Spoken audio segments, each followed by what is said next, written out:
Buat kalian yang penasaran dengan kelanjutan perjuangan Tan Yun membalas dendam dan kembali menjadi dewa tertinggi, ikuti ceritanya di sini. Like dan subscribe untuk membesarkan channel ini. Dalam sekejap, Tan Yun bersiap untuk yang terburuk. Api Hongmeng, tangan kanannya menghadap ke belakang pria bertopeng hitam itu, dan tiba-tiba terdorong ke udara. Dalam kejutan luar angkasa, nyala api Hongmeng setinggi 5 kaki melompat ke arah pria berbaju hitam dalam sekejap. Pria berbaju hitam itu berteriak, "Menjauh dariku." Dalam sekejap, orang-orang berpakaian hitam meledakkan ribuan tirai cahaya spiritual, mengguncang api Hongmeng. Ketika pagoda besar itu penuh dengan bau daging dan darah. Tetapi ketika aku melihat bagian belakang pria berbaju hitam, daging dan darah telah menghilang dan tulang belakangnya terbuka. "Orang tua, pergilah ke neraka," teriak Tan Yun jimat yang memperlambat waktu disempurnakan oleh Tan Yun. Kekuatannya dapat mempertahankan satu napas, membuat waktu dalam jarak 500 kaki 2 kali lebih lambat, sementara Tan Yun tidak terpengaruh. Ketika dia berada di dalam pagoda, dia tidak berani menginspirasi jimat ofensif. Jika tidak, kekuatannya akan cukup untuk menghancurkan pagoda harta karun kelas menengah, dan dia akan hancur berkeping-keping tanpa tulang. Ketika waktu melambat, meledak dan menghilang, pria berbaju hitam menghilang di tempat. Dengan pedang, dia menikam tenggorokan Tan Yun dengan kecepatan kilat. "Bajingan kecil, kau yang pergi ke neraka," ucap Pang Siyuan. Kecepatannya sangat cepat sehingga Tan Yun tidak bisa menghindar sama sekali. Pada saat ini, pria berbaju hitam itu tiba-tiba berteriak, "Bagaimana situasinya? Bagaimana waktu telah melambat 2 kali? Langkah ilahi Hongmeng," ucap Tan Yun. "Orang tua, kau yang pergi ke neraka." Tan Yun meraung. Setelah melakukan langkah surgawi Hongmeng, dia menghindari pedang yang menusuk dalam sekejap, mengeluarkan kekuatan spiritual emas pucatnya, dan melemparkan ketiga tinjunya ke tulang belakang pria berbaju hitam yang terbuka. "Bajingan kecil, bahkan jika kecepatan penuaan 2 kali lebih lambat, kau bukan lawanku." Ketika pria bertopeng hitam meraung, lapisan kekuatan spiritual dengan cepat di punggungnya untuk membentuk baju besi pelindung. Setelah 3 tinju, baju besi yang diubah oleh kekuatan batin dihancurkan, dan Tan Yun meraung, "Terbakarlah." Nyala api Hongmeng melompat ke punggung pria berbaju hitam itu lagi. "Pergilah api sialan," pria berbaju hitam itu berteriak dengan marah, berbalik, menamparkan dan mengalahkan api Hongmeng yang terbang. Kemudian, melayang telapak tangannya kiri ke arah Tan Yun, yang sudah dekat. Satu telapak tangan tampaknya mengandung kekuatan gunung dan laut, membuat ruang di pagoda benar-benar mendidih dan terdistorsi.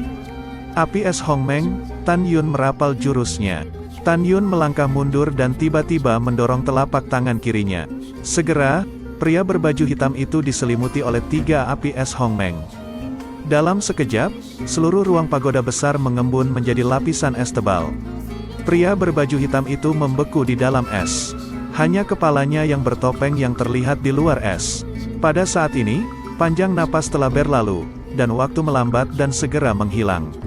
"Ini untuk orang tua sepertimu." Ketika pria bertopeng hitam berteriak dengan marah, Tan Yun ketakutan. Tangan kanannya telah membuka gerbang menara. Dia mengambil langkah surgawi Hongmeng dan melangkah mundur. Pada saat yang sama, dia berkata dengan senyum muram, "Orang tua, bersiaplah ke neraka." Pada saat itu, 3 rune badai dan rune membunuh di cincin penyimpanan Tan Yun. Bersama dengan atribut kematian, rune kematian, ditembakkan ke pagoda. Tan Yun melambaikan tangan kanannya. Ketika pintu menara terbanting menutup, nyala es Hongmeng dan nyala api Hongmeng keluar dari pagoda dan masing-masing mengebor ke telapak tangan kiri dan kanan Tan Yun. Tan Yun menembakkan 5 kekuatan spiritual ke gerbang menara yang penuh dengan pola susunan di antara jari-jarinya, menghancurkan larangan membuka gerbang menara dengan token. Tan Yun segera melakukan langkah ilahi Hongmeng dan melayang ke langit. Dia sangat cemas. Dia tahu bahwa hanya dengan meledakkan 5 jimat harta karun saat ini dia bisa merobohkan pria bertopeng itu. Jika bahkan beberapa saat kemudian, dengan kekuatan rana pemurnian jiwa tingkat 6 orang bertopeng hitam, dia pasti akan membebaskan diri dari belenggu es dingin dan segera keluar dari gerbang menara. Begitu orang itu keluar, dia pasti akan mati. Lawannya terlalu cepat. Adapun api Hongmeng dan api es Hongmeng yang tersisa di pagoda, mereka abadi dan tidak akan dihancurkan oleh serangan jimat harta karun. Ketika Tan Yun baru saja melesat 500 kaki ke udara, pagoda ruang waktu kelas menengah No. 678 mulai berfluktuasi. Ketika pagoda dengan ketinggian 100 kaki berkembang menjadi 300 kaki dalam sekejap, pagoda itu meledak dengan suara keras yang mengguncang ribuan mil. Fragmen tak berujung, disertai dengan badai besar, melesat ke segala arah. Kekuatan after power yang kuat tampaknya mendistorsi ruang dan waktu. Saat bernafas, itu menelan Tan Yun yang baru saja melarikan diri ke kekosongan 800 kaki. Teriakan mengerikan keluar dari mulut Tan Yun. Di bawah kekuatan sisa gelombang yang bergelombang, jubah perak Tan Yun bahkan berubah menjadi bubuk. Kemudian, seluruh tubuhnya terakut-akut pedang. Daging dan darah beterbangan, kedua tangan Tan Yun melindungi lehernya. Ketika dia melarikan diri ke kekosongan 3000 kaki, kondisinya terlihat sangat menyedihkan saat ini. Pada malam hari, samar-samar terlihat bahwa bahkan sepotong daging dan darah hilang dari beberapa bagian tubuhnya, hanya menyisakan tulang putih berdarah. Aku ingin hidup, teriak Tan Yun. Kehendak abadi memenuhi pikiran Tan Yun yang hampir pingsan.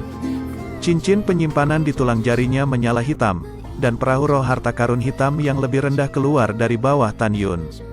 Tan Yun yang sekarat, setelah jatuh di perahu roh, mengendalikan perahu roh untuk berlari menuju Gunung Peri Changling yang jaraknya 10.000 mil.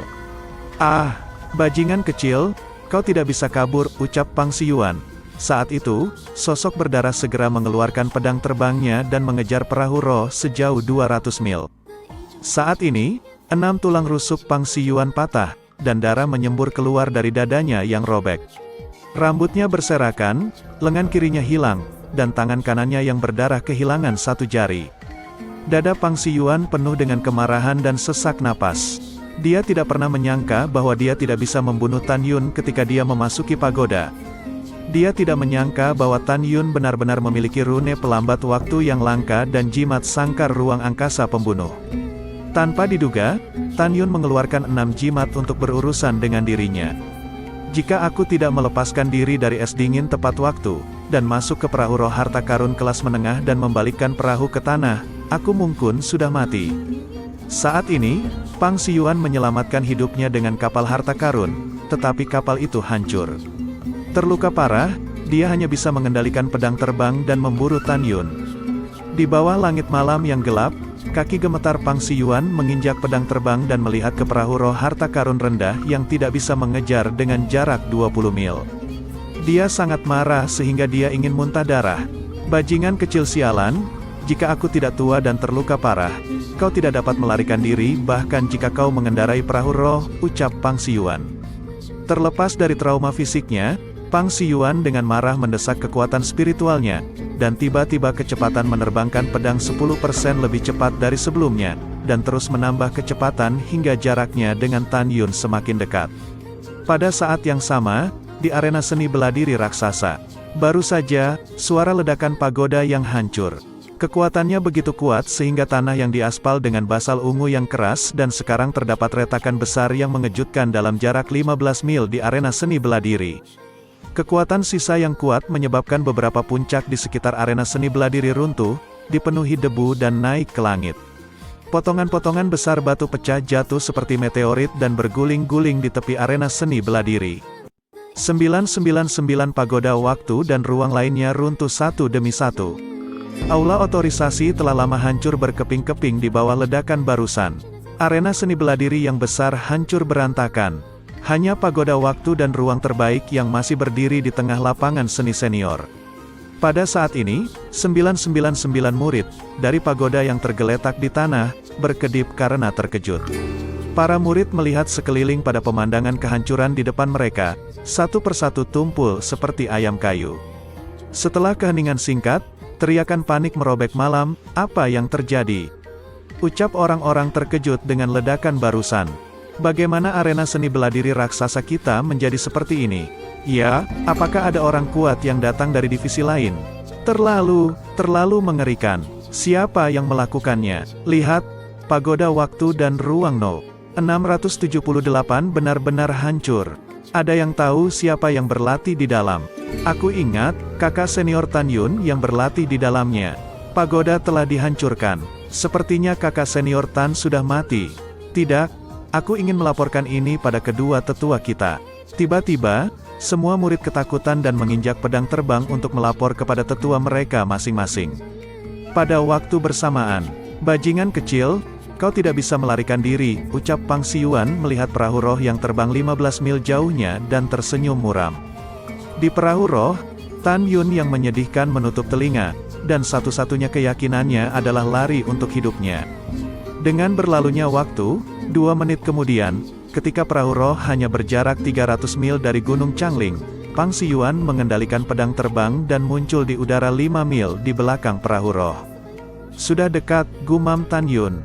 Tan Yun mengulurkan tangannya tanpa daging dan darah, memanjat dengan keras, dan tiba-tiba mengeluarkan teriakan gembira. Luar biasa, Sen Tua, aku di sini, datang dan selamatkan aku. Mendengar teriakan itu, Pang Siyuan, yang menginjak pedang terbang di udara 05 mil jauhnya, tiba-tiba berhenti terbang, dan matanya penuh kepanikan. Segera, suara usia tua masuk ke telinga Pang Siyuan. Jangan takut, Tan Yun. Orang tua ini telah datang untuk menyelamatkanmu. Aku ingin melihat siapa yang mengejarmu, ucap suara misterius itu. Tubuh Pang Siyuan langsung menegang hingga ke sarafnya, dia ketakutan dan segera berbalik dan ingin melarikan diri. Dia melarikan diri 5 mil jauhnya dalam satu napas, tiba-tiba terpana dan menjadi marah. Suara itu sepertinya bukan suara Sen King Feng. Tidak, itu disamarkan oleh bajingan kecil itu. Gumam Pang Siyuan. Memikirkan hal ini, Pang Siyuan melepaskan kesadaran spiritualnya dan menyelimuti Tan Yun yang telah melarikan diri ratusan mil jauhnya. Dan mencari bayangan Sen King Feng di kehampaan yang luas.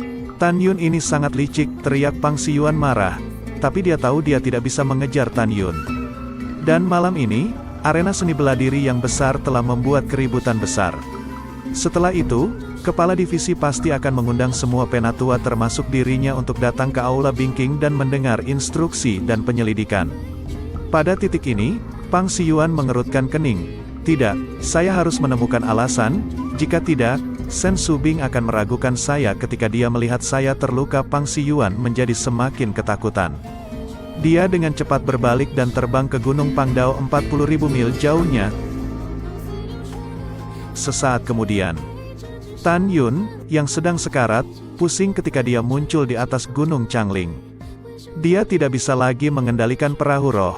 Perahu roh mencapai puncaknya, suara memekakkan telinga bergema di seluruh Gunung Peri Changling, dan seluruh Gunung Peri sedikit bergetar.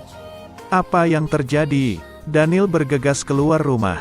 Daniel, ada apa? Tanya murid lain yang terkejut mendengar teriakan Daniel. Daniel, apa yang terjadi? Apakah ada gempa? Murid lain dari kebun obat berlari satu demi satu, memandang Daniel yang keluar lebih dulu dan berkata dengan rasa ingin tahu. Daniel mengerutkan hidungnya dan berkata dengan acuh tak acuh, sudah pasti itu gempa bumi, jika bukan, apakah ada seseorang yang menabrak Gunung Changling? Pergilah tidur, ucap Daniel berbalik dan menyapa orang banyak. Suaranya tiba-tiba berhenti, dia tiba-tiba menggosok matanya, melihat ke lubang yang dalam ratusan kaki jauhnya, dan tiba-tiba berseru, saudara-saudara, tidak. Itu perahu roh kakak senior Tan.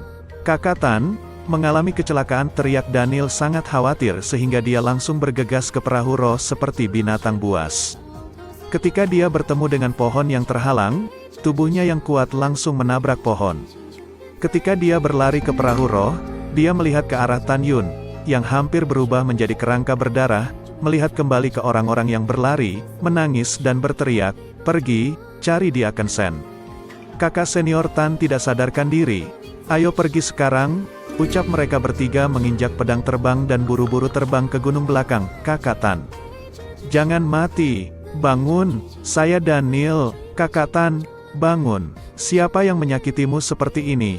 Ucap murid yang lain. Kakak Tan, tolong bangun. Kau bahkan dapat mendaki pagoda ruang waktu teratas. Kamu sangat kuat, kau tidak bisa mati. Murid-murid menangisi Tan Yun. Tuhan, tolong buka matamu dan jangan biarkan kakak senior Tan mati. Tuhan, Tolong, banyak murid langsung berdoa memohon keselamatan Tan Yun. Lebih dari 700 murid Taman Obat Lingsan mengepung Lingzu, memandangi tubuh Tan Yun yang menyedihkan, berlutut satu demi satu, menangis dan berdoa agar surga membuka matanya dan tidak membiarkan Tan Yun mati. Sesaat kemudian, Shen Qingfeng datang dengan tergesa-gesa dan berteriak, "Minggir!" Semua murid menangis dan mundur dari perahu roh. Ketika Shen Qingfeng bergegas ke perahu roh, dia merasa pusing melihat Tan Yun saat ini. Orang-orang menjadi seperti ini, bisakah kau tetap hidup? Seluruh tubuh Shen Qingfeng gemetar dan berlutut di depan Tan Yun dengan air mata. Dia menyentuh lubang hidung Tan Yun dengan satu jari. Ketika dia tidak merasakan nafas, dia menggelengkan kepalanya dengan keras. Tidak, bocah bau ini memiliki kehidupan yang begitu besar sehingga dia tidak akan mati. Shen Qingfeng dengan enggan mengangkat telapak tangannya yang gemetar, meraih tulang rusuk Tan Yun, dengan lembut menyentuh hatinya, dan merasakan hawa dingin datang dari ujung jarinya. Dia merasakan jantung Tan Yun berhenti berdetak. Tidak, teriak Shen Qingfeng berlutut di perahu roh, mendongak dan mendesis lalu memuntahkan seteguk darah. Suara itu penuh dengan kesedihan dan kesedihan yang tak ada habisnya. "Tuhan, tolong ambil nyawaku yang tua ini," teriak Shen Qingfeng menangis dengan suara serak, "tolong selamatkan Tan Yun. Tolong tukarkan hidupku tua ini dengan nyawanya," ucap Shen Qingfeng. Shen Qingfeng menangis dengan getir. Dia memegang tengkorak berdarah Tan Yun dan terus gemetar, "Tan Yun, aku mohon bangunlah.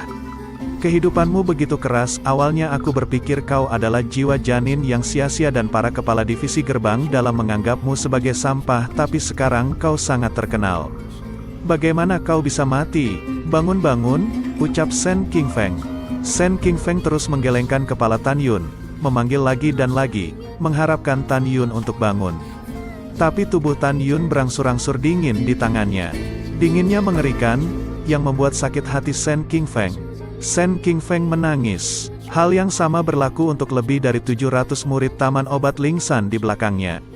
Dari teriakan Shen Qingfeng, mereka tahu bahwa Tan Yun sudah mati. Kakak senior Tan yang pernah mengembalikan martabat mereka dan sekarang sudah mati. Angin kencang meniup rambut semua orang, tetapi tidak bisa membubarkan air mata di mata mereka. Tangisan yang mengganggu bergema di dunia untuk waktu yang lama. Setengah jam kemudian, Shen Qingfeng menangis serak. Memegang tubuh Tan Yun, dia bangkit dengan gemetar, dan teriakan putus asa terdengar melalui kehampaan sejauh ratusan mil. Kematian jenius berbakat adalah kemalangan divisi Pil dan Huang Fu Seng Zongku. Tan Yun, Pak Tua, ini akan memberikan kedamaian bagimu. Jangan khawatir, aku bersumpah akan menemukan pembunuhmu dan membalaskan dendammu, ucap Shen Qingfeng. Shen Qingfeng meneteskan air mata sepanjang jalan dan menahan Tan Yun ke puncak gunung. Para murid mengikuti dengan air mata. Daniel sudah menangis dan matanya bengkak. Dia melihat kembali ke orang-orang dan tersedak, kakak senior Tan sangat baik kepada kami sebelum dia meninggal. Sekarang dia pergi. Tolong temani aku untuk menggali kuburan untuk kakak senior Tan dan mengantarnya pergi untuk selamanya. Daniel menangis. Melihat ke belakang, tangannya mulai mengikis tanah dengan keras. Di dalam debu, kuku-kuku jarinya terkelupas dan jari-jarinya berlumuran darah.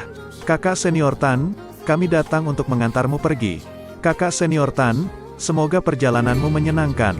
Para murid berlutut di tanah, seperti Daniel, menggores tanah yang keras dengan jari berdarah. Apakah itu menyakitkan? Tentu saja, tapi rasa sakit dari kedua tangan kurang dari 1/10 dari rasa sakit yang disebabkan oleh kehilangan senior mereka ini. Mereka ingin menggunakan darah mereka untuk menggali lubang kuburan untuk Tan Yun. Mereka ingat rasa sakit 10 jari saat ini untuk memikirkan Tan Yun. Saat fajar menyingsing dan cahaya keemasan menyinari bumi, kain putih berkibar di Gunung Peri Changling. Sebuah upara penguburan sangat mempesona di puncak. Di peti mati yang gelap, Tan Yun, yang hanya memiliki tulang yang tersisa, matanya melotot dengan ganas. Oke, sampai di sini dulu ceritanya, lanjut ke part selanjutnya. Admin mengucapkan terima kasih yang sebesar-besarnya, semoga rezeki kalian dilancarkan juga.